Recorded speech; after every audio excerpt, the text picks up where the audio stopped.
अरे प्रेस आहे, चला चला चला, प्रेस आहे,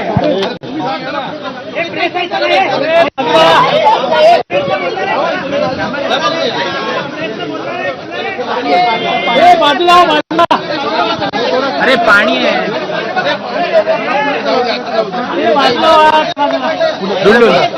चल चल, नाही बोलला पीसी जाऊ दे.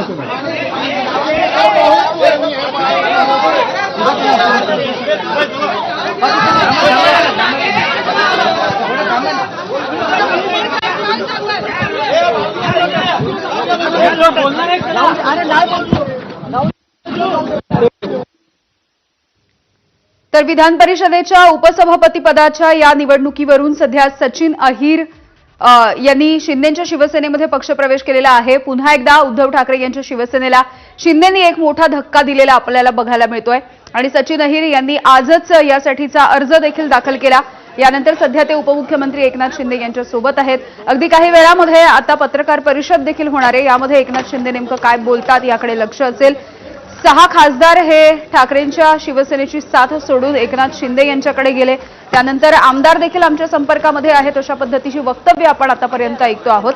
आणि त्याच दरम्यान हा एक मोठा ट्विस्ट विधान परिषदेच्या उपसभापती पदाच्या या निवडणुकीच्या दृष्टीने बघायला मिळालेला आहे. तो म्हणजे सचिन अहिर यांनी थेट शिंदेच्या शिवसेनेमध्ये प्रवेश करत आज या पदासाठी अर्ज देखील दाखल केलाय.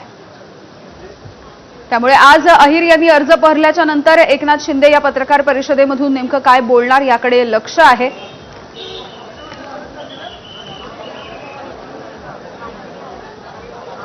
अभिषेक मुठाळ आमचे प्रतिनिधी आपल्याला माहिती देतील. अभिषेक,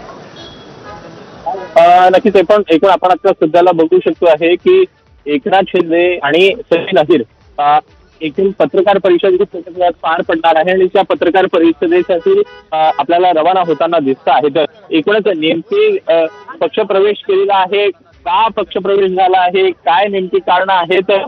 सभापती पदासाठी अर्ज हा सचिन अहिर यांच्याकडनं भरण्यात आलेला आहे आणि त्यामुळे त्या संदर्भात देखील आपल्याला या सगळ्या प्रश्नांची उत्तरं ती मिळताना दिसणार आहे. एकूणच डिस्क्वालिफिकेशनचा देखील मुद्दा हा उपस्थित आता होताना दिसतो आहे. तांत्रिक कारण देखील समोर येताना दिसत आहे. त्यामध्ये देखील असं बोललं जात आहे की त्यामुळे या पत्रकार